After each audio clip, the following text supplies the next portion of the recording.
Welcome to another episode of Higher Learning. I am your host, Oz Rashid. Today, we have a very special guest. Today, we have Erica Rooney, Chief People Officer at Blue Acorn ICI. Hi, Erica. How are you? I am fabulous, Oz. Thank you so much for having me today. I got to tell you, I'm very excited to have you on. We did a pre-call about a month ago, and then I added you on LinkedIn. And you, like me, you got some posts out there. You've got some takes. I'm liking those takes. I'm liking everything I'm seeing. I was so excited for this conversation. It kind of whet my appetite, so to speak, to dive in because there's so many different ways we could go with this. Oh, LinkedIn is my favorite, and I do the most on LinkedIn. Let's just be real. You do the most. I love it. I'm here for it 100%. So let's start here, okay? Because you got a lot going on. We just talked about your kids' sports schedule. We talked about your work. We talked about your executive coaching. So with two kids, C-suite, executive coaching, first question, how do you do it all? And that is the question that everybody asks me anytime they meet me for the first time. And they're like, what do you do? Because I never want to sell myself short. I used to just say, oh, I do HR. And then I started to realize that doesn't encompass everything. And like, I do a lot and I should be dang proud of that. So then I started adding it all in, and people just, would look at me because I would keep going. And they're like, how do you do it? And I had to be very honest with them. And I was like, honestly, I had to let go of some of the expectations, the unrealistic expectations that I was putting on myself to be everyone to everything and do all the things. So when people tell me, how do you do it all? I tell them I don't. So case in point, you and I were talking about my kid's sports schedule today. I'm not going to tonight's game. And that's okay, because he's got like 3 others this week that I can go to. But I used to be that mom and that, C-level leader that had to be at every meeting and doing all the things and spreading myself too thin.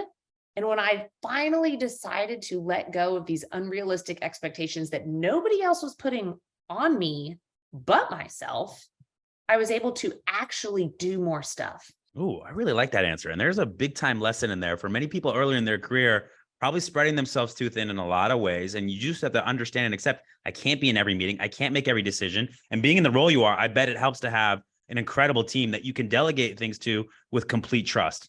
Fair?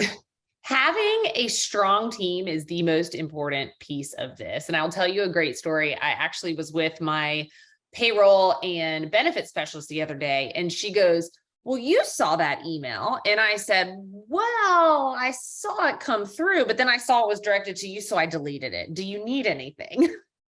Amazing. And she goes, you deleted it? I say, I have the utmost trust in you that you can handle that. If it's directed at you, I'm gonna let you run with it. And if you need me, you can tag me in. But so yeah, I really didn't read that. What did it say? And she laughed and she's like, well, I guess that really is a good thing.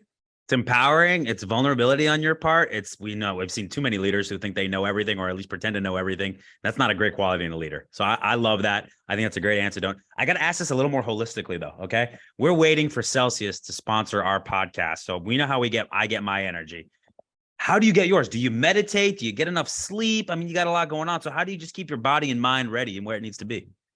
I am a sleep queen. I will say that. And when I say I am a sleep queen, it is because I am an early riser. So I am up and doing things by 5 a.m. That means my alarm clock goes off typically at 4:45 in the morning. I know, I see your eyes. You're like, holy crap, this does all this. But I'm a 5 a.m.er and I'm up and I am doing stuff and I don't stop until I put my kids to bed. But when I put my kids to bed, I go to sleep, which is around 9 o'clock. So I'm very religious about my sleep schedule and protecting my sleep. And I also make sure that I do all of the things that keep me energized, like fuel my body, exercise, move. And one of my core values is health and wellness. So that comes from a long story about entering personal training and having my first corporate gig in health and wellness, that it was just instilled in me how important it was. And I always go to this metaphor that, if you drive a BMW 3 Series M Sport, you're not going to roll up and put the cheapest gas in the tank. You're going to pay the big bucks. And I can say this because that's what my husband does. So I learned. But you have to put the good things into your body if you want good things to come out. And if you want to operate at your optimal performance and your peak performance. And I believe in tracking a lot of those things. I recently bought the Oura Ring. This is not an advertisement, but it helps me see what days I really need to focus more on recovery and taking it easy versus what days I can ramp it up and go out there and run 5 or 10 miles.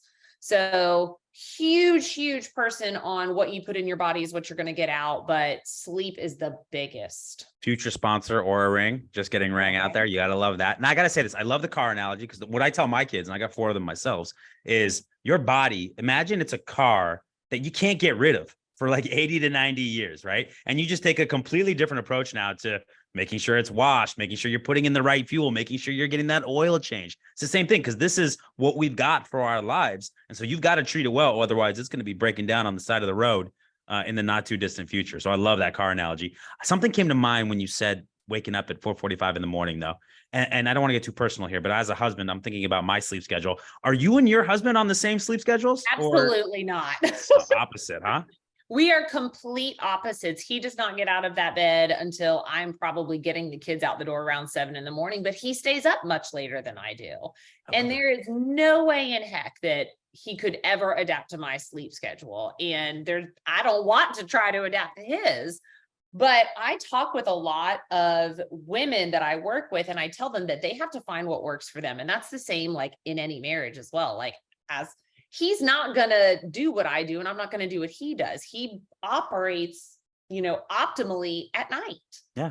So he'll be at his computer sometimes tinkering away. And I'm like, you would not get a sentence strung together by me at this hour. So you have to pay attention. Don't just be getting up at 5 a.m. because I said I get up at 5 a.m. Don't do that if it doesn't make you feel good. And when you truly pay attention to the signs that your body is telling you, like if you have a really crappy workout every day at 6 o'clock a.m., 6 o'clock is not your workout time. Yeah. That's not normal. If you notice that you do really well at noon, kill it, Yeah, this is a podcast where we typically don't give out relationship advice, but I'm going to do it right now. I think it's a misconception that you have to find somebody that's on your exact wavelength. If I look at the Rooney family, y'all are productive from 1 a.m. to 4:45 a.m. Okay, that's the amazing. hours of Y'all are getting a operation lot done. are much more extended. Yes, you guys are like a Waffle House, essentially. Amazing. I love that. I want to dive into Blue Acorn ICI. So you came there during the pandemic. It's obviously you have some really strong values when it comes to a life-work balance, diversity, equity, inclusion, belonging, and culture. So I want to know, when you're going to take on a role of this magnitude, where you are really the be-all, end-all around some of these very important issues or concerns within an organization, what was appealing to you about joining Blue Acorn as the Chief People Officer? And what have you been able to do to kind of move that forward since you joined? It was such an interesting opportunity that was presented at the time because historically Blue Acorn was 4 different LLCs that had 4 different cultures, 4 different benefit plans, different leadership all across the board. And I was brought in, all of these were purchased by a private equity firm to join everybody up together to form one Blue Acorn ICI, which meant bringing all those cultures and people and process together. And I thought, I don't know that I will ever be presented with something like this again from an HR perspective, right? Like that is such a unique opportunity. And culture is my favorite piece, right? Culture, DEIB, all of that is my favorite part about HR. So it was really something I was very passionate about. But the other thing that was really awesome was the leadership team itself was so diverse, right? So we have a dual CEO model. One of our CEOs is Latino, the other is a person of color. And we had multiple women in the executive team. Now we've even upped that and we're now at 49% female. Ooh. So yeah, we walk the walk, and just having that passion at the top is not something you typically see across the board. So DEIB is huge there, but knowing that everybody wanted to bring these cultures together was something that I was extremely passionate about. And when I tell you we were working with night and day, there was an analogy that I was told upon entering, and it was that this one office was too serious. You had to tell them to like unbutton that top button and loosen the tie. We're in tech. It's not that serious. And one of the other offices, you had to remind them to wear pants. And that's how different they were. And so I was like, well, this is going to be a challenge. And so that's exactly what we were brought in to do. And we had a culture survey that was completed. So we knew where we were headed. And then, of course, the pandemic hit, which nobody really anticipated. So I started with Blue Acorn maybe 2 days after everybody went remote. And it was this whole like, okay, we'll be out for 2 weeks thing. Yep. That just kept getting extended and extended and extended. So everything we ever knew about culture, the survey that we completed, everything was almost just trash because this was a whole new world we'd never been a part of. Sure. So we were constantly trying to figure out, how do we keep people engaged?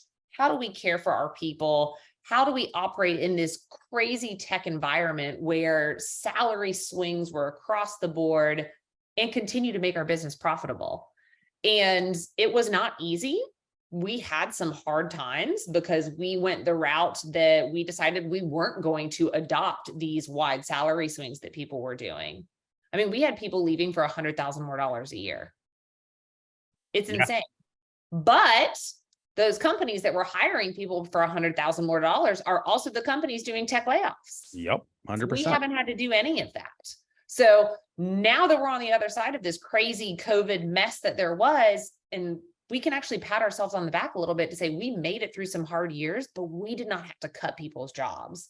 And that is one of the most impactful things for me, because I believe that leaders in an organization, like one of the key thing they promised you was employment. Yep. And when you take that away, you shatter their trust.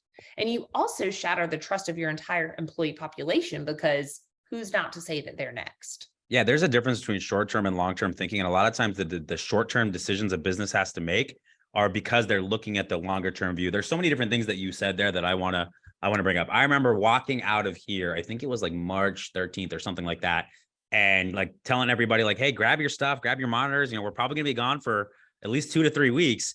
And everyone was like, 2 to 3 weeks? Are you serious? Ended up being 2 years. So that was really interesting time, obviously. I have to imagine because of that, one of the things that I was really grateful for is that we had a really strong culture when the pandemic hit. And so it was more about kind of supporting and maintaining that and just finding new ways to channel that, through the pandemic. And I'm grateful for that, because if I was in your position, that degree of difficulty goes up times 100 to try to, because you said the culture it's completely like everything you thought, it's obsolete because it's a completely new world doing everything virtually, to post to when you're doing anything in kind of your more traditional back in the day 9 to 5 kind of office hybrid situation. And I think the thing you said about the salaries and people leaving for the salaries, at the time I was thinking the same thing, because in the recruiting industry especially, people were getting paid money hand over fist to go to all these different companies and getting salaries 30-40% set unseen, right? And unfortunately, a lot of those people were impacted. And I want to help those people. But the thing that really stood out to us in our decision as a leadership group, and it sounds like it was similar to you, is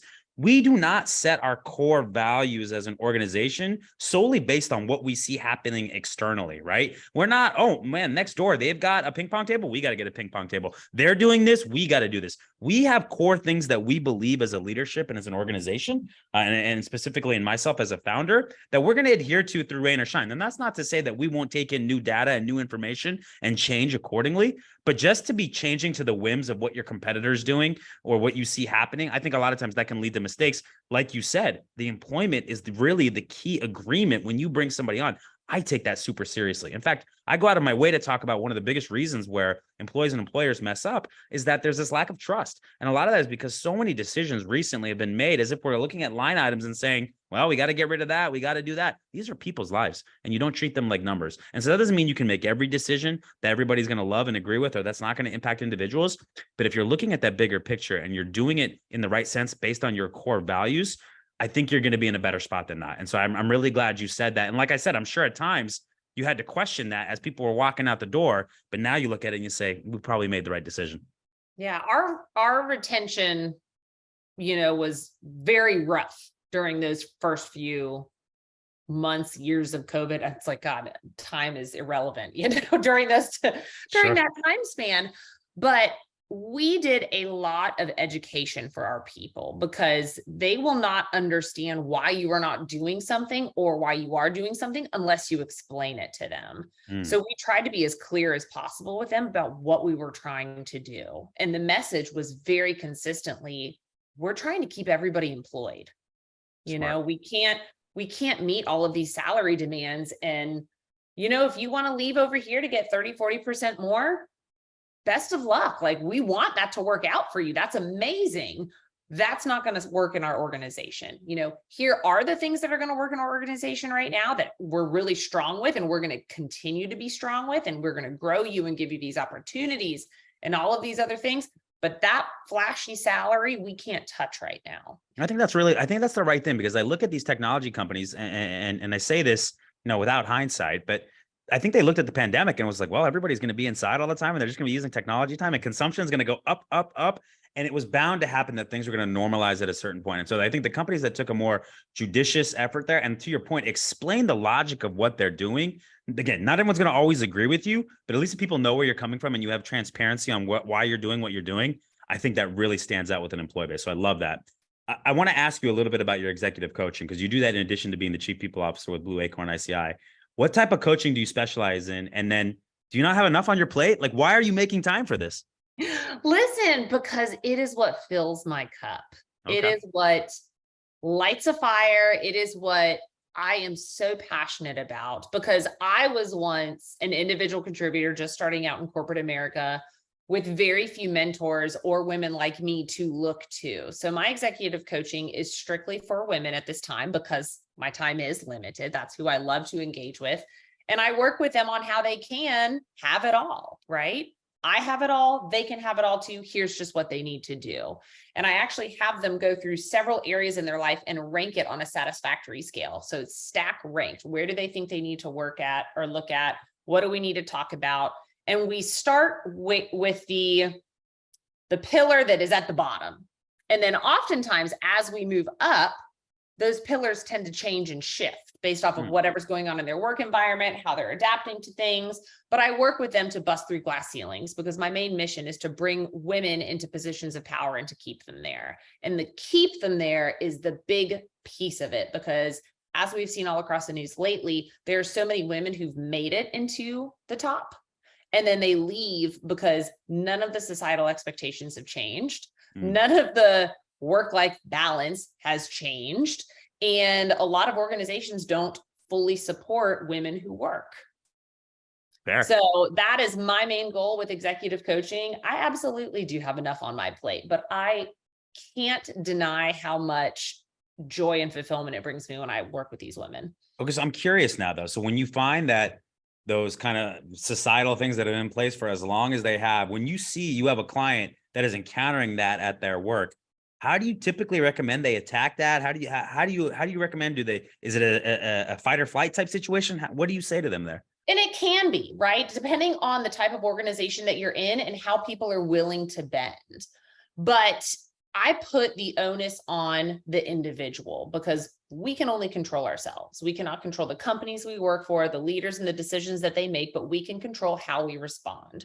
Yep. So it is up to the individual to state, like, these are my priorities. It is my priority to pick my children up from school Monday through Friday at 2:30. My leader knows that about me. And this is Erica speaking about her own life right here. There have been times when I have not felt that I could do that, but I am lucky that I'm also in a position of power, so I have more voice, but I then set that precedent out for my team. So when I'm working with women, I encourage them to be open and honest and communicate with their leaders about what are their true priorities, not just work. How does family fit in? What kind of help do you have at home? Do you have help at home? There are so many single parents out there that are in charge of everything, yet we expect them to be in front of their computer from 8 to 6. It's not realistic. So it's all about just doing those things to empower women to feel psychologically safe, talk to their leader, and make sure that they are creating an environment that works for them. It's fantastic. I absolutely love that. You brought up glass ceilings, which I think is a concept most people are familiar with, but you and I talked about sticky floors, which I had not heard of before. I want to dig in there. Can you explain that concept to me and why it's important? So I believe that there are so many women out there who are not busting ceilings because they cannot get out of their own sticky floor. And those sticky floors are limiting beliefs like imposter syndrome, perfectionism, the fear of judgment. They show up as burnout. It can also be toxic relationships, toxic behaviors. It also shows up in the isms that we're familiar with: racism, sexism, ageism, but those all have an element of control that we can identify and work through to bust through the glass ceiling. So if we're even going to go back to Erica again, I struggled with imposter syndrome when I first became an executive. I felt I'm the youngest. I'm one of the first females. Like, what do I know about this industry? Who am I to speak up? And there are real conversations that you have in your head that keep you from actually speaking up and saying the things. Okay. Perfectionism. We talked earlier about being, feeling the need that we had to be on every call all the time and answer every email, or else we'd be seen as incompetent, right? So it's addressing those things and taking ownership of where we can control. And so I work with a lot of women to name that sticky floor, because that's often the hardest thing to do, is recognize when that belief comes into your mind, then question that sticky floor. Why do I think this way? What's the worst that could happen? What's the best thing that could happen? And then why do I think this? Why am I reacting this way? So it's really about getting curious about those beliefs. And then step 3 is shifting it. So shifting your mindset to really flip the script on that of, I shouldn't speak up, I don't know this industry well enough, to, you know what? I've got a ton of other industry experience that might be relevant and might be innovative in this industry. So why don't I speak up? This is awesome stuff. We got a little preview here of why you're such a good executive coach. Hopefully after this episode comes out, we're gonna have a lot of people signing up. I really love it. I got to say though, what we want to talk about on this podcast is hiring. We are passionate about hiring here. That's what's buzzing out there. That's what's buzzing in my head at all times. We want to know people who are great at hiring, what makes them great at hiring. And so as the Chief People Officer at Blue Acorn, ICI, you have obviously throughout your career been involved with hundreds, if not thousands of hires, but you actually probably have a very different viewpoint as somebody that I hope is setting the tone on how we hire at the company and what we're looking for. So I want to start there. What is your overall hiring philosophy for people you want to bring into the organization? And how do you communicate that kind of with the hiring leaders in the org? My biggest thing is to stop looking for culture fits and start looking for culture adds. Ooh. When you look for a culture fit, you are looking for someone to fit into your organization, which only welcomes like-minded thinking. It squashes innovation. When you look for a culture add, you are looking for someone who is outside the box, who can bring in more to your organization. So it's a challenging way of looking at it, because we all want to just mesh with the people that we work with so easily. And that can come with a culture add, but I always encourage the add over the fit. So I love that concept, but it brings something to mind immediately, right? What if you bring in somebody that is anti-ethical to the culture, right? And somebody sees that as an ad, but really it's derelict to what you're trying to build overall as an organization. Does that happen, or is that a fake worry? When you say, someone who's coming in that's not ethical, right? There are those core values that we operate on. Sure. And if you don't fit into those core values, then you're not going to be a air quote fit at all. But you can come in and have similar values that fit in. I'm using all my air quotes for people who are listening and not watching us on video, but you can have similar values and be an ad, but not be that quote unquote fit. That's interesting. That is a great concept. I had never heard of that, and I am probably going to use it next time you're out there interviewing, because it really will switch how you look at things. But I also think why I really like it, and as I'm kind of pondering it and processing a little bit, specifically from a diversity, equity, and inclusion and belonging perspective, yes, one of the biggest inhibitors that somebody who doesn't buy into the importance of that might be, well, they're not a cultural fit, so we can't let this person in, right? And our culture is a bunch of homogenous, like-minded thinking individuals. And so that's a way to break through that, right? That agenda at the end of the day, and really promote something of, we need to keep adding to this great culture we have. And we do that through different experiences, different thoughts of mind, different race and creed and religion and preference and whatever it might be. So I think that's a really, really strong thing. The question that I always ask is, how will you add to the culture here? How will you add to it? Can you remember the best answer you've gotten? Oh gosh. One of them was, it stemmed off diversity, and it talked all about, I don't have the industry experience. So it opened up this opportunity for the candidate to be vulnerable, right? I don't have the industry experience. I don't even have this department experience, but this is what I do have. And they were able to kind of bring in all of the skills and knowledge and abilities from previous roles that would never have been considered in a traditional department that we were looking for. Fantastic. I'm getting smarter just listening to my own podcast right now. Do you have another favorite question that you ask, or is that your main one? How do you add to the That's culture? my main one. And then we kind of stem off from there, but that is the one that I love to talk about around culture. I love it. I'm probably going to use it, just being honest. Can you tell me about an interview that when I ask for a memorable one that stands out to you, bad or good? Could have been you interviewing, someone else interviewing. Any memorable interview experiences you can share with us? Oh man, so many. You don't have to name names. No, I'm not going to name any names, but one of them was, this was pre-COVID in office. So people would actually come into the office. The woman came in a full-on bathrobe and hair rollers. Stop it. I'm dead serious. And I used to have a method with my hiring managers. It was our symbol that if we felt like an interview was going to the left, we would do a double pen tap on the notebook. Yep. And this woman walked in the door. And the pens are clicking. That's amazing. So what was the thought process? Was she late for the interview? I've never even heard of that. I thought I heard of everything in an interview. Not only was she late, right? But she actually explained that she was not prepared because she thought the interview was the next day. And the second that she realized she did not have any time to change, she had to grab a ride with her neighbor who was pulling out of the complex. And she felt that showing up was more important than a call in.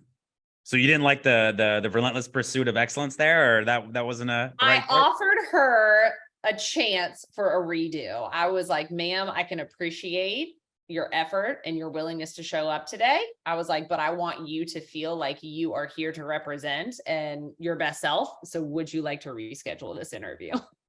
How do you add to the culture? Have you seen this bathrobe? I mean, the answer's right themselves.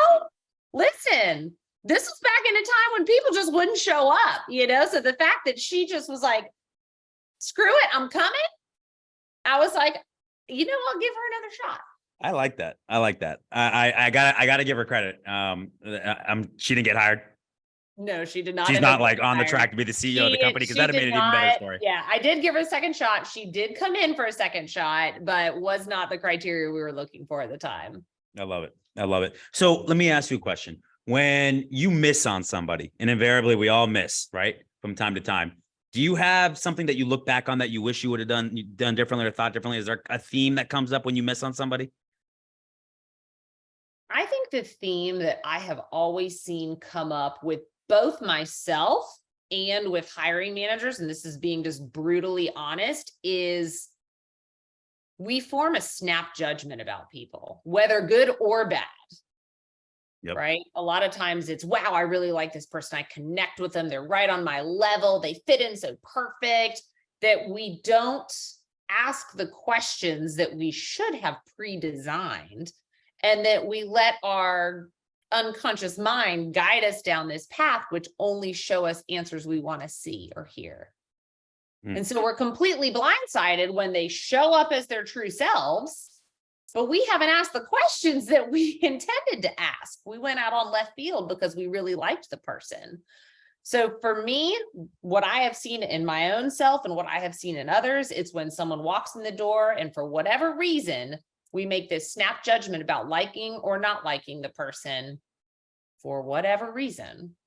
And then we just go down whichever tunnel, right? We give them interview questions that they can't answer, that are super challenging because we've already decided we don't like this person. Or confirmation bias, right? Thank you. That's the word I'm looking for. Yes. Yes. We do a lot of work on that here. That is definitely a big problem. Whether it's good or bad, we tend to confirm what our first thought was throughout the rest of that interview. And that can keep us from really great hires or for making very poor hires. Absolutely. 100%. So let's talk about candidate experience. Obviously, everyone thinks that's an important part of the interview process, but not many people put, the money where the mouth is, so to speak, right? I'm interested, how do you create a unique candidate experience for Blue Acorn ICI? And how do you give potential candidates a realistic job preview of what it's like to work there? We are very, very hands-on. And the reason we went this route is because we do not have this huge, robust system to send out automated emails and recaps and all of that. So we decided very early on that we would keep a very detailed list of everyone, where they were at in the process, what was going on, who they talked to. We would get their feedback immediately so that we could follow up with them immediately. And there were some bumps in the road. as we hired on new people and brought new people in. But from the jump, we talk to them about what's important to them. And we really try to move through the fluff, and we hone in a lot on salary and benefits that we offer, because at the end of the day, most people aren't going to tell you I work for money, but guess what? We all work for money. So we cover that first. And then we talk about some of the things that we have gotten a lot of positive feedback in our culture, like our Slack channels and what we do for engagement. But we really go all in on that. And then we also talk about what's really difficult. And we are just brutally honest about, these are the things in the areas that are hard right now. So when we were acquired by our parent company, there was a lot of growing pains. And we told them that. We were like, look, we are trying to figure out how to integrate our projects. It's not easy right now, but it is going to let you do X, Y, and Z. But we wanted to put that out there so that people wouldn't join and then be like, well, you didn't tell me this. Yeah. That's really important. You'd rather be out in front with everything so that when people get there, they don't have a false expectation. That's the worst thing that can happen on both sides. It is not about putting butts in the seat. It's about putting the right butt in the seat. And I think, honestly, our company, that is something that we focused on since 2011. Like, so many different people in our industry were focused on getting the butt in the seat, because that's when you invoice, right? And it's like, well, we just got to get them through the hiring process. And our thought process from the beginning was, we want to know after the first year, was this somebody you'd rehire again? Was this person successful? And that led to what we did from a guarantee perspective. That led to the way that we qualified. That led to the way that we checked in. And I think that's made a really big difference and impact in the quality of what we do, because so many, I mean, listen, if any business is tuned around how do they make money and how do you get to that point? And so in the recruiting and staffing business, it's always around getting that butt in the seat, and then you move on to the next one, right? I just think that's one of the biggest reasons there's such a stigma in the industry. I was going to say, I think what you guys did, taking it back to 2011, was very like on the cusp of innovation for these groups. Yep. Now, I think more recruiting firms are looking for the right butts. Not all of them. I certainly deal with my fair share, but the reason there's such a shift here is also because of the different generations that are coming into our workforce. This is my perspective, but if you were to bring a boomer in, a boomer is going to have that mentality of like, I got the job. It could be the worst job ever, but they are going to stick it out and they are going to slog it out for at least a year. You know, Yep. You're going to get a Gen Z in there. They are going to quit without even telling you. They're out. They They're out. First day. See you later. I got another offer. Agencies really need to make sure that it's a win-win for both people, you know, for all three of us, right? For the employer, the agency, and for the candidate. Okay. I'm going to ask you offline, all the talented people you know who don't put the butt in the seats, who are looking for the right butts. I'm going to ask you for all their names. I need those people. So I got to ask you this. You're a technology company. What role does technology play in hiring for you? Don't got to name names in terms of what you use, but is it an integral part of what you do? Is it something you like? Do you think it's effective? Do you think there's opportunity there? I absolutely think there's opportunity. And again, we got to go back to the history of Blue Acorn ICI. 4 different LLCs, 4 different everything, recruiting platforms, onboarding strategies. I mean, we're talking the wild, wild west. So we've slowly been eliminating the systems. When I started, we had over 13 different HR systems that I was operating in, right? It was wild. And so we have had to narrow it down, and there's so much potential in what's out there from a candidate experience and also from an HR workflow experience. And until companies are ready to say, I need and want something better, they're not going to do, it's not going to be the justice that we want. And I say that because I have seen so many amazing platforms out there that have like a key aspect, and I'm like, yes, but I need you to combine that with these other 12 things. And if we can get all that together so that it is just wrapped up in a tight little bow and then gives you perfect data, but I haven't found that yet. I mean, now you're just teeing me up. No, I am totally with you. I think what exists out there, and I've said this for a long time, it's built in a way that is around moving things through a workflow rather than creating a unique experience and creating more structure. You talked about that earlier, about the importance of, I had this confirmation bias, and then I start asking, I go off my script because I'm thinking these certain things, but the technology should be keeping you in that world. It should allow you to collaborate better. It should allow you to stick to that structure. It should be calling out your confirmation bias or any other type of biases when you see it. So Definitely aligned with you. I was going to say 13 different HR applications. Sounds like Blue Acorn ICI is the reason there's a $30 billion HR tech market cap in general. But yeah, I don't know that there's anything that's end to end solving the complete problem. So I appreciate you pointing that out. Hopefully things get better in the near future, like everything else has. So in terms of progressing in technology, I just find in the HR space, technology is a laggard compared to, I mean, look what we see in financial services. Look what we see in retail. Look at finance applications. Look at sales applications. There's just so much out there. So I think there's a big opportunity. All right, I want to ask you this. I have been asking what's a day in the life like, but I always get the same answer. It's meetings. So I want to know this. When you don't come home, so you're at home, you're working from home. When you close the computer for the day and you feel like you had a super productive day, what happened in that day? Usually the things that bring me the most happiness and like, yes, is when I'm able to make a difference in somebody's life. And what I mean by that is usually helping someone through a problem. So whether that's they didn't understand their benefits and they had their kid, but they didn't add them on time and now everything's a disaster, making it simple for them. Or not a new employee, an employee is on a PIP, a performance improvement plan, and they just know they're on this plan because they're going to get fired. Being able to talk with them, guide them through it, and then getting them off the PIP and then getting them promoted later. So it's finding that resolution and helping them through something that is challenging for them. You want to know why I know why you're good at what you do? You're a chief people officer. And so when you get into that level of role, you're typically looking at things generally or through data sets. And yet when I asked you what impacts you, you were looking at things down at the individual level. And I'm sure you have team members who are facilitating, leading, making those decisions for you. But the fact that you micro care about the employee issue at that level for a company of your size tells me a lot. That tells me a lot about the culture of your company. That means that the chief people officer cares about us as individuals, not just on a macro basis with wide sweeps of the brush. Have you ever heard that term, eat the frog? No, go ahead and tell it to me. So eating the frog is when you do the thing that you don't want to do the most first. So you get it out of the way.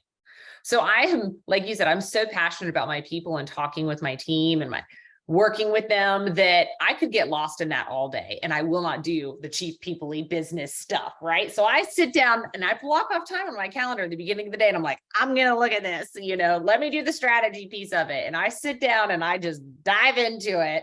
I block all my distractions out because I so much enjoy actually just having the conversations with people, but that's not going to bring in the revenue.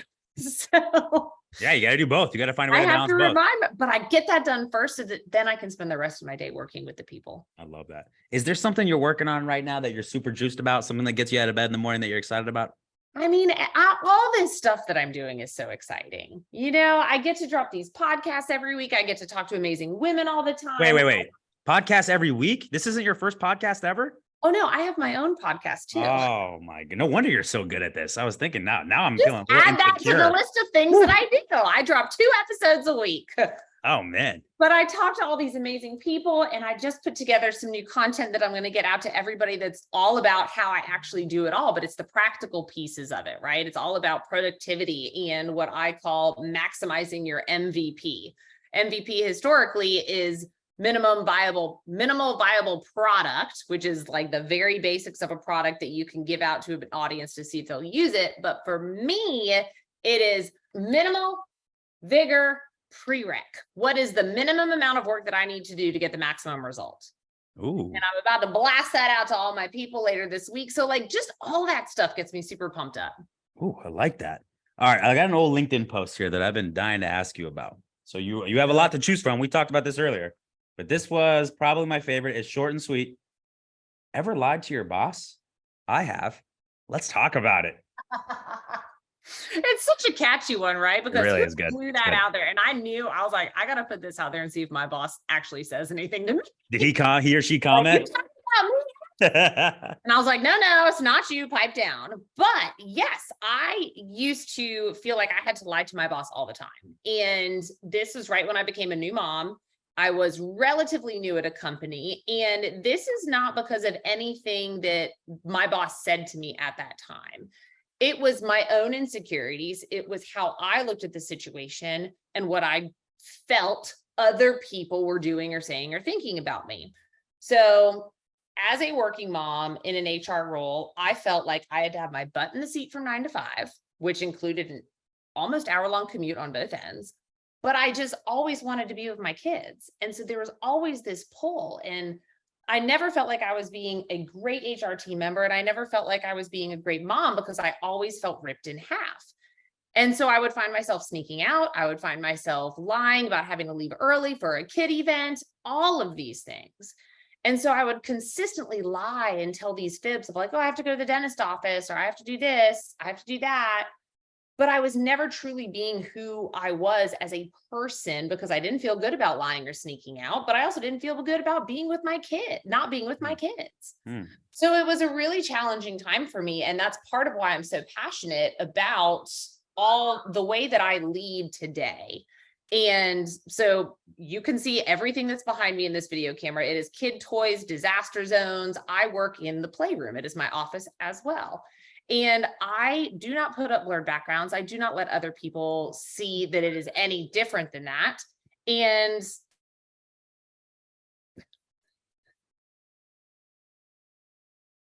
oh, we have a kid. This is amazing. I was waiting for this special guest. I told her to hold on.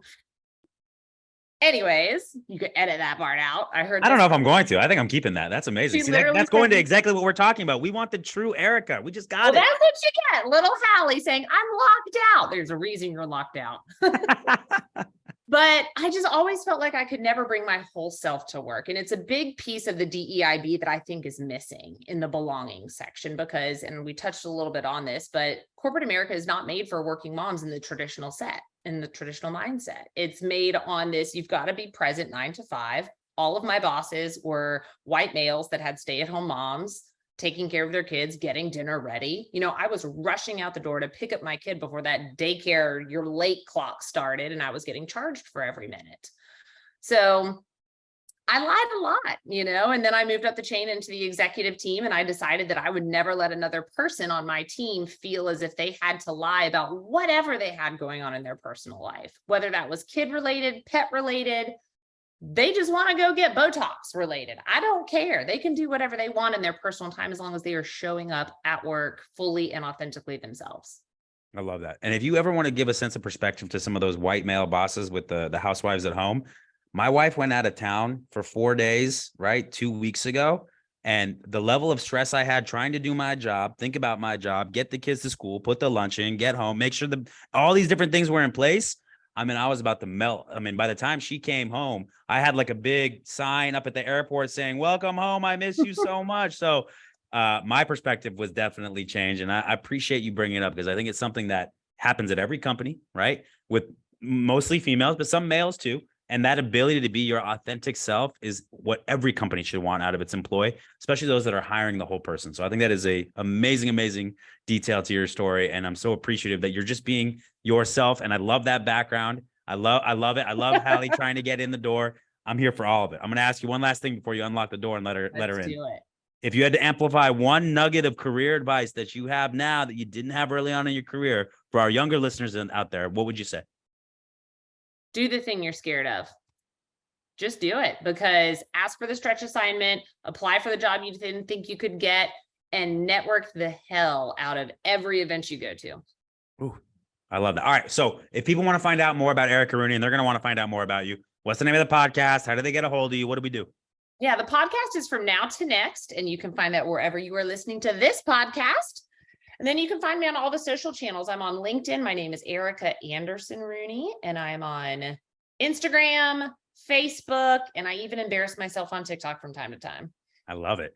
I'm going to tell you what, if you do make the decision to follow both Erica and I on LinkedIn, you might not hear any other content ever again. And that's not a bad thing because we got some good stuff we're pumping out. I want to say this. I really appreciate your time. I know you talked about your MVP earlier. You're our MVP here at Higher Learning, most valuable podcaster. Thank you so much for coming on. Thank you. It was great. Talk to you later.